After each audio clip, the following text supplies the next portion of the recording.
What we just witnessed today is not just a story, but it is something that is real. It's a mirror for our lives. Apa yang kita lihat tadi, saudara, bukan cuma sekedar cerita, tapi itu adalah satu realita kehidupan yang kita sebagai orang-orang percaya itu hadapi hari demi hari, saudara.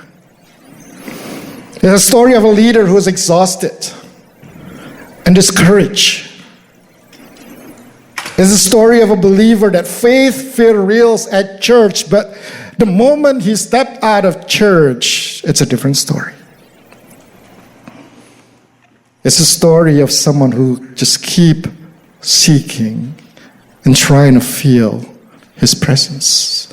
Ini adalah kisah seorang pemimpin, saudara, yang capek.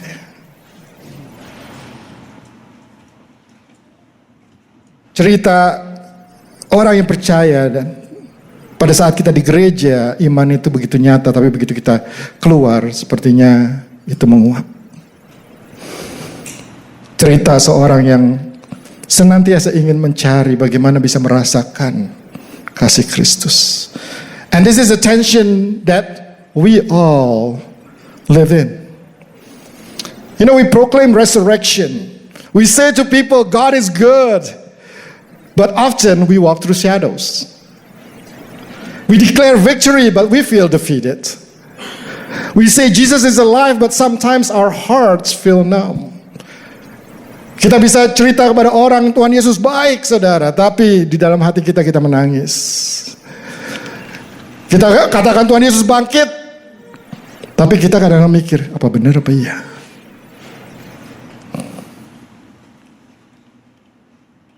And that is exactly why the verse that we are going to read today is not just theology, but this is survival. So we're going to read from 1 Corinthians 15, verse 55 by 58. Kita akan baca dari 1 Korintus 15, saudara, ayat ke-55 sampai ke-58. This is written by Apostle Paul, ditulis oleh Rasul Paulus, saudara. It says, "O death, where is your victory? O death, where is your sting? The sting of death is sin, and the power of sin is the law. But thanks be to God, who gives us the victory to our Lord Jesus Christ. Therefore, my beloved brothers, be steadfast, immovable, always abounding in work of the Lord, knowing that in the Lord your labor is not in vain." In this part of the letter that Apostle Paul wrote to the Corinthians, Paul talked about the reality of the resurrection. Di dalam perikop ini, saudara, Paul mencoba untuk meyakinkan bahwa kebangkitan itu benar, itu real. And this letter is written around year 53 to 55. So it's about like 20 years after the actual resurrection event. Kira-kira ditulis sekitar 20 tahun setelah kejadian Yesus dibangkitkan. And in the beginning of the chapter, Paul mentioned that the resurrected Jesus appeared to the disciples, and not only to the disciples, but to 500 other people, who many were still alive when this letter was written. Di ayat sebelumnya Paulus membuktikan bahwa kebangkitan Yesus itu disaksikan bukan hanya pada murid-muridnya, saudara, tapi juga ada saksi-saksi mata, 500 orang lebih yang masih hidup pada saat itu. So resurrection is not wishful thinking. It's not a story. It's not a legend. It's not an emotional religion, but it is a fact. Kebangkitan adalah fakta, saudara. Bukan sekedar cerita. Ada saksinya. And resurrection is real, and that is important. Kebangkitan itu nyata, Tuhan, saudara, dan ini penting. Because without the resurrection, our faith is pointless. Without the resurrection, all we're studying is just moral instructions and religions. Tanpa kebangkitan, saudara, yang kita yakini selama ini cuma sekedar aturan dan cara hidup. Jesus cannot be our strength if he is dead. Jesus cannot be the way, the truth, and the life if he is dead. Tuhan Yesus tidak bisa menjadi kekuatan kita, saudara, kalau dia mati. And here's the thing. If people who lived 20 years after the event had doubt, how about us who lived 2,000 years after the event?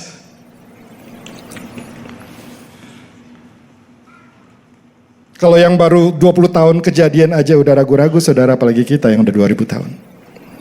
So it is not a strange thing for you and I to struggle in trying to grasp what the resurrection really means for us.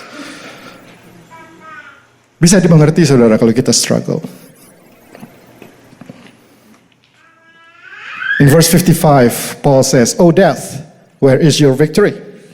O death, where is your sting? Hai maut, di manakah kemenanganmu? Hai maut, di manakah sengatmu?" And this is a victory shout over death. It's Paul mocking death. Ini Rasul Paulus mengejek kematian, saudara. Because death used to be humanity's greatest enemy. And it still is today. It's not just physical death. But we are afraid of emotional death. Or we may be experiencing emotional death. There's a death of peace, a death of joy, a death of motivation. Makin banyak dari kita mengalami kematian, saudara, kematian emosi kita. Sukacita kita mati, damai sejahtera kita mati, motivasi kita nggak ada. Physical death, emotional death, spiritual death, and it felt real. Just like the cell group leader in a drama, you can still function. You can still serve. You can still even preach. But you're dying inside. Or you feel great on Sunday, but your Mondays are a different story. Seperti yang dialami oleh cell group leader tadi, saudara. Kita masih bisa melayani, kita masih bisa ke gereja, kita masih bisa khotbah malah. Tapi sebenarnya dalam hati kita kosong. Why I can say it's real? Because I experienced that. When Stephen says, "I feel empty, but I have to do it." And that's real. How can Paul make that strong statement against death? He explained in verse 56. Paulus menjelaskan di ayat 56 bagaimana dia bisa buat statement yang kuat itu, saudara. It says, "The sting of death is sin, and the power of sin is the law." The sting, or the poison, and he used this illustration of a sting of a scorpion or sting of a bee, is sin. And the law reveals that it's impossible for us to fix ourselves.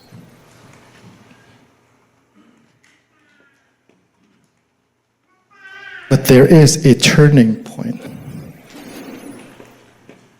57 says, but thanks be to God who gives us the victory through our Lord Jesus Christ.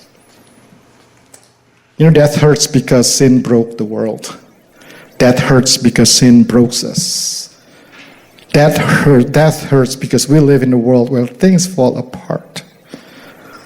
Kematian itu menyakitkan, saudara, karena kita hidup di dunia yang falling apart. Kita hidup di dalam dunia yang penuh dengan sakit penyakit.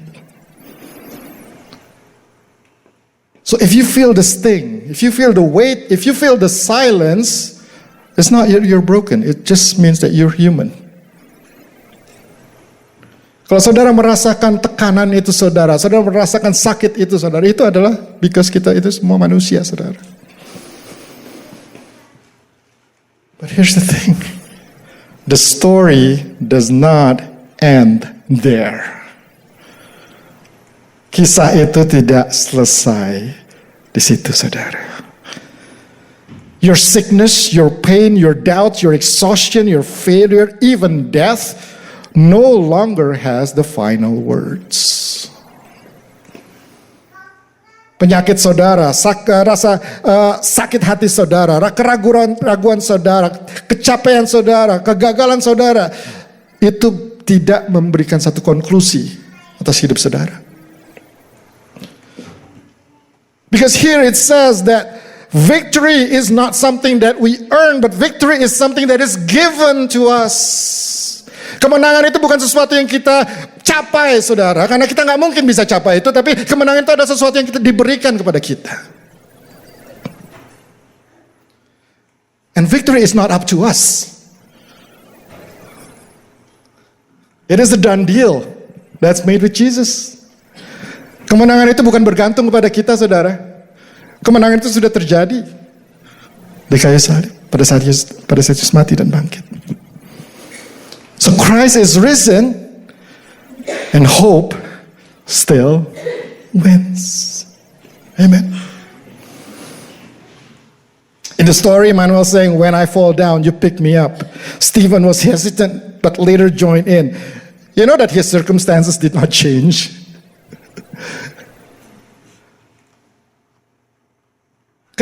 Apa yang terjadi dalam kehidupan Stephen yang memerankan cell group leader tadi, saudara, itu tidak berubah. Tapi apa yang berubah, saudara? What changed? His perspective. His way of seeing things. Perspektifnya berubah, saudara. That's what resurrection does. It doesn't always remove the struggle immediately, but it reframes the struggle. Kebangkitan saudara tidak menghilangkan pergumulan kita, tapi pengertian akan kebangkitan Kristus itu bisa memberikan satu framework yang baru, saudara. Bagaimana kita bisa melihat akan kesulitan yang kita hadapi. If we go back earlier in verse 20, it says that, but in fact, Christ has been raised from the dead, the first fruits of those who have fallen asleep. That Jesus' resurrection is the first fruit. Buah sulung, saudara. That means it's the beginning of other resurrections, including yours and mine. Kebangkitan Yesus adalah awal, saudara, dari kebangkitan yang lain, dan itu adalah kebangkitan saudara dan kebangkitan saya. And also the generations that comes after us. Verse 22, it says, for as in Adam all die, so also in Christ all be made alive. It says, all who are in Christ shall be made alive. What is alive? Alive is not just living and breathing. Alive means that you experience a God-given life. For those who study Greek, it has an element of Zoe in it, which is a fullness of life. Dikatakan dihidupkan kembali, saudara, bukan cuma sekedar bernapas, tapi memiliki satu kehidupan yang bermakna, kehidupan yang Tuhan sudah berikan kepada kita. And you know that you can have God kind of life in any circumstances, in any feelings that we encounter. If Christ rose, we will rise. If Christ lives, hope lives. Kalau Kristus bangkit, saudara, kita akan hidup. Kalau Kristus hidup, harapan ada. When you fall, you're not finished. Kalau saudara jatuh, that's not the end. When you feel dry, you're not abandoned. Kalau kita merasa kering, bukan berarti kita ditinggalkan. Saudara. When you feel weak, you're not defeated. Kalau kita lemah, bukan berarti kita kalah. Because the same power that raised Jesus is still at work and Jesus is still alive today. Kuasa yang membangkitkan Yesus dari kematian itu masih bekerja di dalam kehidupan saudara dan saya. Christ is risen. Hope still wins. So to those who never feel God, the resurrection say, feelings are real. We have to deal with feelings every single day, but they are not final. Feelings change, but the empty tomb never change. Bagi yang mungkin tidak merasakan, saudara, kasih Tuhan, hadirat Tuhan, saudara. Ya benar, kita mungkin tidak merasakan the feelings are valid, tapi bukan berarti itu final, saudara. Karena perasaan kita akan berubah. Tapi fakta bahwa Yesus bangkit itu tidak akan berubah, saudara, kapanpun. Amin. To those who say it feels real at church but empty at home, the resurrection says Jesus did not rise only for Sunday and then he disappeared again on Monday. He rose on Monday's emptiness as well. Bagi mereka yang mengatakan, ya sepertinya Tuhan itu real di gereja, tapi begitu keluar, tidak, saudara, Tuhan Yesus bukan hanya bangkit di dalam gereja, saudara. Tuhan Yesus hidup forever.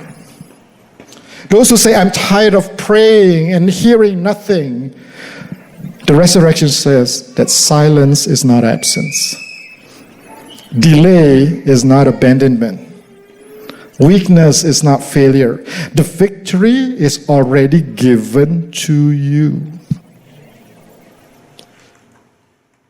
Bagi mereka yang mengatakan mungkin aku capek berdoa, gak pernah dengar apa-apa.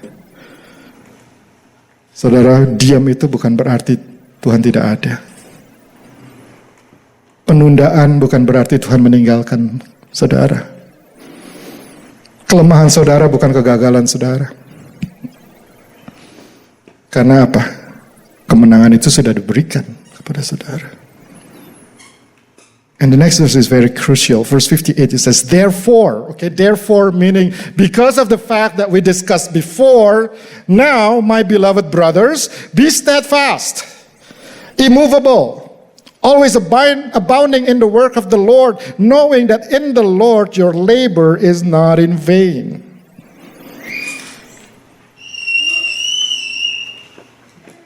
Because the resurrection is real. It's not something that just happened 2,000 years ago.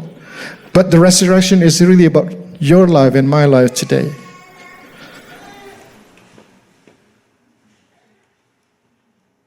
Kebangkitan itu adalah sesuatu yang real. Dan itu masih terjadi, saudara, dalam kehidupan saudara dan saya. It says, be steadfast or stand firm. Berdiri teguh. When life is shaking you, stand firm. When your emotions are unstable, stand firm. When your faith feels weak, stand firm. Kalau saudara merasa lemah, tetap berdiri teguh. Kalau saudara merasa hidup menekan, tetap berdiri teguh. And standing firm doesn't mean that you pretend that everything is okay. No. Standing firm is a decision of saying, I'm going to stand here because I know that God is with me. Even though I haven't really figured out things yet.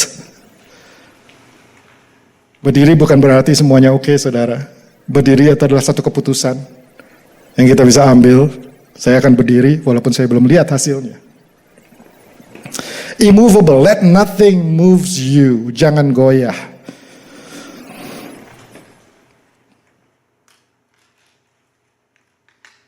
Let nothing moves you, not your doubts. not your fears, not your circumstances, and definitely not the lies of the enemy. Jangan goyah saudara, jangan biarkan keraguan-raguan kita menggoyahkan kita. Ketakutan kita menggoyahkan kita, keadaan kita menggoyahkan kita. It says always abounding in the work of the Lord. Keep trusting, keep living, keep serving, keep loving, keep worshiping. Because every second of our life matters.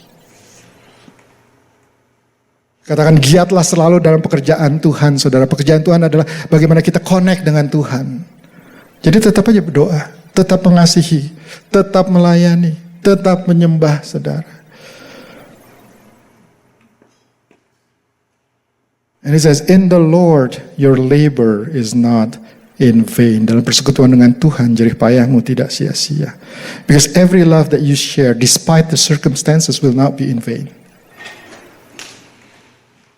Every words of encouragement you give in the midst of your trials will not be in vain. The prayers, the worship that you lift up, your serving, your tears, your faithfulness will not be in vain. Setiap kasih yang saudara bagikan, setiap kata-kata hikmat yang saudara berikan kepada orang lain, doa saudara, penyembahan saudara itu tidak akan sia-sia. And I experience this myself. There are times when I serve, when I just don't feel like serving. Saya sering ngalamin saudara untuk melayani padahal lagi nggak pengen melayani. But here's what I found. And I was amazed that the words of encouragement that I said at the time of my drought actually blessed people. And I was shocked. Saya pernah mengalami saudara lagi nggak pengen melayani, lagi benar-benar capek, lagi aduh udah nggak tahu deh rasanya gimana, tapi mesti melayani, jadi membagikan kata-kata kekuatan bagi orang lain, ternyata it works. Saya kaget juga. And I'm so glad. Again, that's our circumstances does not define what God can do through you. Amen. Keadaan kita tidak membatasi Tuhan, and that's God. That is God. So Easter is not about what happened to Jesus only. Yes, it started with Jesus, the resurrection, but it is about what happened in you and I.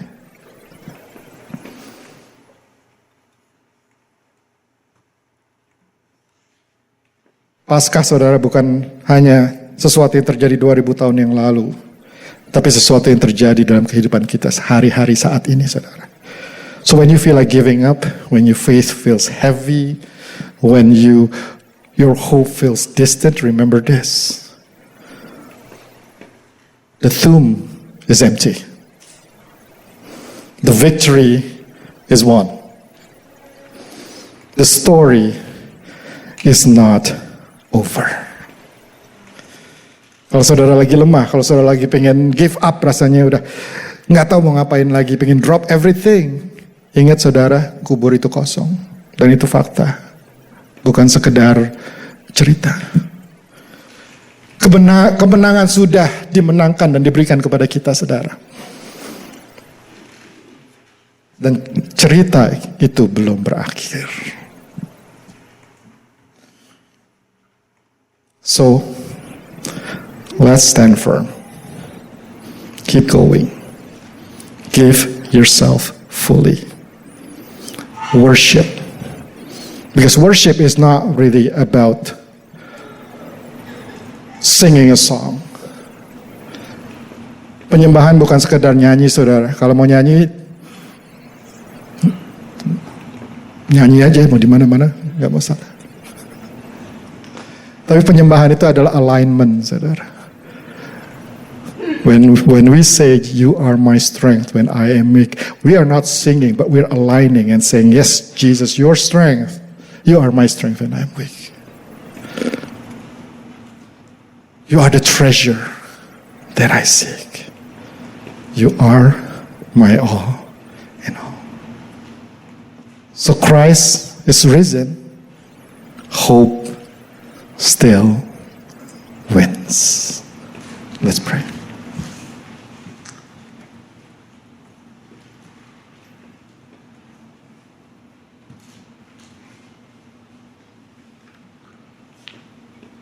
Lord, thank you for the word, for a reminder, Lord,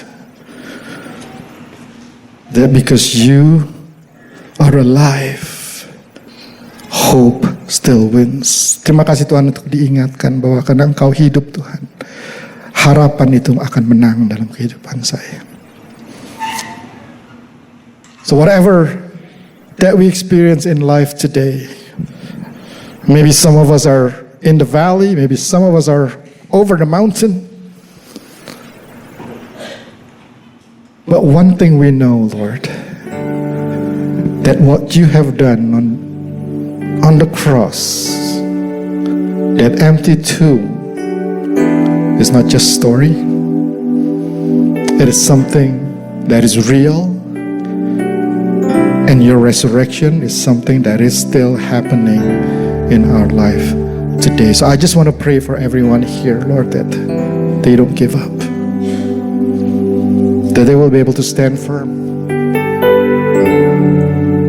they will be immovable, and they will keep pressing on serving God. Maybe some of you here, this is the first time you heard about Jesus and you don't know or haven't experienced Jesus yet. I want to encourage you right now, seek Him because He loves you. He died for you, He risen up for you so that He can give you the victory. And the victory is not available only for Christians, but for all. If you want to receive. So if you want to receive right now, just say, Jesus, say, I receive the resurrection. And I pray over resurrection over my life right now. And if you pray that prayer, I just want you to come up with anyone here and says, I pray that prayer, okay? Or any leader, pray for me and walk with me. For those who are struggling right now and feel like giving up, Jesus is still working in you. He has given you the victory. He is with you. And not only Him, the community is also with you. So be planted and grow and walk together with the community. For those of you in the mountaintop and you feel that everything is work, I'm having a great time of my life, also know that the story is not over. There might be time when the hands are flipped. But during this time, when things are great, come to God. Stay close to Him. So thank you, Lord. And I pray that the Holy Spirit will move, not only because today is Easter, but we know that your Spirit moves every single day. So I just pray that every one of us will invite your Holy Spirit and know that you never give up on us. And victory is already given to us. Thank you, Jesus. I just want to bless everyone here that really the Spirit that raised Jesus from the death, they know that is still working in their hearts right now. Lord, at this time we also want to take the time to pray for our tithe, for our offering, Lord. Despite our circumstances, we want to give. We want to partake in the kingdom. We want to participate in the kingdom's work. And therefore, we just want to surrender this giving to you. And use it, Lord, to expand your kingdom. Use it for your glory. I just want to dedicate this giving to you. In Jesus' name we pray. Amen.